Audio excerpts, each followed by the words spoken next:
जैसे कि पिछले वीडियो में आपको बताया गया कि प्रतिस्थापन विधि द्वारा हम समाकलन कैसे निकालते हैं। कोई अगर फंक्शन दिया हो तो उस फंक्शन को हम प्रतिस्थापन विधि द्वारा समाकलन कैसे ज्ञात करते हैं। आज कुछ सवाल और देख लेते हैं। जैसे इंटीग्रेशन ऐसे दिया हो और दिया हो करड़ी में 4x plus 3dx, 4x plus 3dx, तो इसका कैसे समाकलन करेंगे।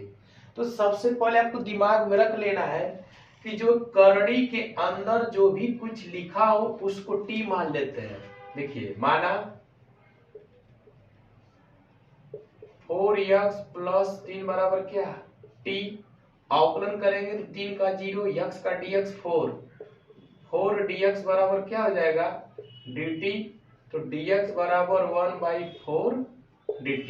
अभी चल के यहाँ रखेंगे तो क्या हो जाएगा, देखिए करड़ी में आई क्या माने हैं t और dx की जगह क्या लिखना है 1/4 dt। बात समझ में आ गई। करड़ी के अंदर जो कुछ लिखा है उसको हमने t माना, अवकलन किया, dx चाहिए तो 4 से भाग दे देंगे, यह हो गया, dx की जगह यह लिखेंगे, t माने है तो t है। अब देखिए 1/4 बाहर लेंगे, आई करड़ी का मतलब होता है t के पावर 1/2 dt। बात समझ में आ गई। अब देखिए 1/4 जब इंटीग्रेशन करते हैं तो t के जितना पावर उसमें एक ऐड करते हैं, तो t के पावर 1/2 प्लस 1/2 प्लस 1 अब प्लस क्या c। अब क्या होगा 1/4 एलसीएम ले लीजिए, 2 एक कम 2 एक कितना हो जाएगा 3/2, 3/2 अब प्लस क्या c। अब देखिए हर तीसरे का गुणा पहले में, तो 2/3 गुणे 4 और t के पावर कितना 3/2 प्लस c। इसको काटेंगे तो 2 बचेगा तो 1/6 और t पावर 3/2 प्लस c। आज जो t मानते हैं उसको रख दीजिए, तो 1/6 और t क्या माने हैं यह ना, तो 4x प्लस 3 के पावर कितना 3/2 प्लस c। बात समझ में आ गया। देख लीजिए एक बार, देखिए करड़ी को लिख सकते हैं t/2। जब इंटीग्रेशन करेंगे तो पावर में क्या करते हैं जोड़ते हैं, जितना पावर ऊपर उतना ही नीचे।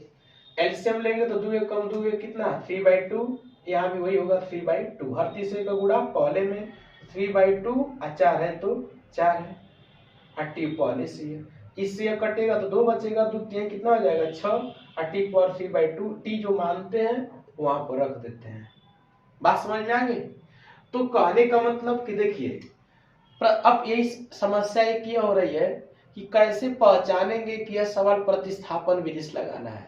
तो जब आपको जब फंक्शन दिया रहेगा ना, तो जब आप प्रैक्टिस किए रहेंगे तो आप देखते ही पता चल जाएगा कि इसको t मानना है क्या इसका डायरेक्ट आ गया।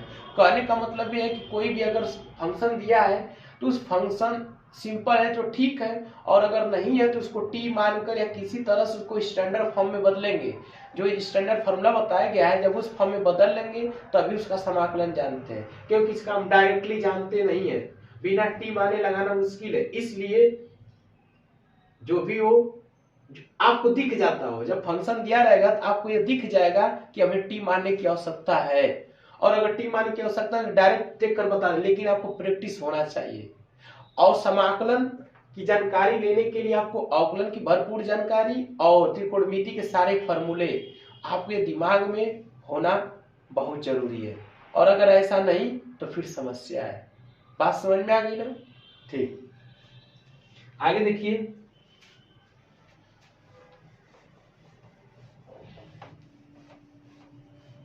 देखिए अब बताने जा रहे हैं त्रिकोणमिति फॉर्मूलों पर आधारित कुछ महत्वपूर्ण सूत्र जब बता लेंगे तब समाकलन, जैसे आप फॉर्मूला पढ़े होंगे, देखिए इस सूत्र पर समाकलन कैसे लगाते हैं। जैसे पहला फॉर्मूला पढ़े होंगे क्या 2 sin a cos b, क्या होता है sin a धन b और धन sin क्या a minus b।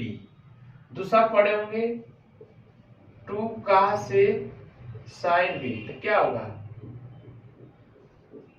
Sign A plus B और माइनस साइन क्या ए माइनस बी। फिर आप पढ़े होंगे 2 कास ए कास बी, तो क्या होता है कास ए प्लस बी और प्लस कास क्या ए माइनस बी। और एक और पढ़े होंगे 2 साइन ए साइन बी, तो क्या होता है कास ए माइनस बी माइनस कास क्या ए प्लस बी। अब इस फॉर्मूले पर आधारित फलनों का समाकलन कैसे करेंगे। इस 2 साइन ए कास बी पर 2 कास ए साइन बी 2 कास ए कास बी 2 साइन ए साइन बी, तो कास ए माइनस बी माइनस कास ए प्लस बी। अब इस फॉर्मूले पर आधारित फंक्शन का समाकलन कैसे करेंगे, देखिए कैसे। देखिए ये फॉर्मूला आपको याद करना है, याद कर लेंगे तो हो जाएगा। देखिए जैसे सवाल है साइन 6x और कास 2x dx, इसका कैसे करेंगे, इस प्रकार के फलन का समाकलन कैसे करेंगे। तो सबसे पहले जो समाकलन दिया है उसमें 2 फंक्शन दिया है, साइन भी दिया है कास भी दिया है। इसका मतलब 2 हमें चाहिए तभी तो फॉर्मूला सेट होगा ना। अब 2 है नहीं तो 2 से गुणा करेंगे और 2 से क्या करेंगे भाग करेंगे। तो देखिए कैसे हल करेंगे। देखिए अब 2 से गुणा तो 2 से भाग, साइन 6x और कास कितना 2x और dx, ये 2 बाहर आएगा तो 2 साइन 6x और कास कितना 2x dx।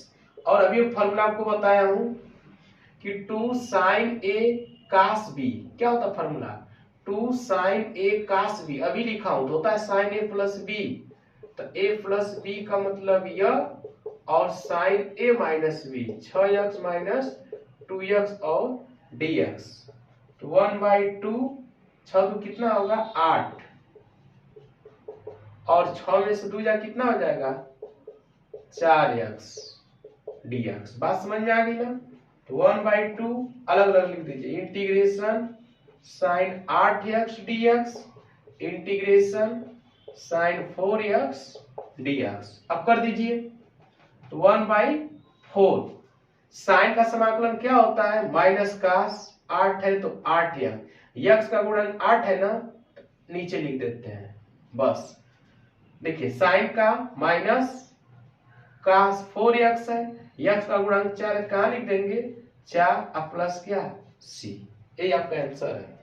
कुछ है नहीं, जब साइन कास दिख जाए कास साइन दिख जाए कास कास दिख जाए या साइन साइन दिख जाए तो समझ जाइएगा कि 2 से गुणा 2 से भाग करेंगे तो आपको एक फॉर्मूला बन जाएगा। अभी आपको फॉर्मूला बताया हूं, बात समझ में आ गई। तो इस प्रकार की प्रॉब्लम को हम कैसे सॉल्व करेंगे, बात समझ में आ गई। एक सवाल और देखिए, इस पर एक सवाल और देखिए, अभी आपको प्रैक्टिस हो जाएगा। देखिए एक सवाल और देखिए, जैसे इंटीग्रेशन कास 8x और कास 4x हो तो कैसे करेंगे। कास 8x और कास 4x है तो कैसे करेंगे। मैं बताया हूं कि जब साइन कास कास साइन कास कास साइन साइन दिख जाए तो 2 से गुणा 2 से भाग, तो क्या होगा जब 2 से गुणा 2 से क्या करेंगे भाग, तो कितना हो जाएगा कास 8x और कास 4x dx, 2 कहां जाएगा बाहर, कितना हो जाएगा 2 कास 8x और कास कितना 4x dx। पता हो गया 2 कास a कास b, क्या होता है formula 2 cos a cos b का क्या होता है cos a plus b 8x plus 4x और plus cos a minus b 8x minus 4x और dx। बस 1/2 8 4 कितना हो जाएगा 12x और 8 में से 4 जा 4 dx। अलग अलग लिख दीजिए, इंटीग्रेशन कास 12x dx और कास 4x dx कर दीजिए, करिए 1 कितना हो जाएगा 2।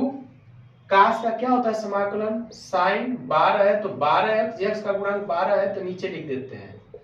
फिर कास का क्या हो जाएगा साइन 4x है तो 4x, x का गुणांक 4 है, कहाँ लिख देते हैं नीचे प्लस क्या c। बात समझ में आ गया? तो कुछ नहीं, बस आप दिमाग में रख लीजिए कि जब इंटीग्रेशन में कास साइन, साइन कास, कास कास, साइन साइन दिखे और एंगल डिफरेंस दिखे तो समझ जाना 2 से गुणा 2 से भाग, जब ये करेंगे तो आसानी से हो जाएगा। ठीक, इसके पहले जो मैं फॉर्मूला बताया हूँ इसी प्रकार के सवाल सॉल्व किए जाते हैं उस फॉर्मूले पर। बात समझ में आ गई?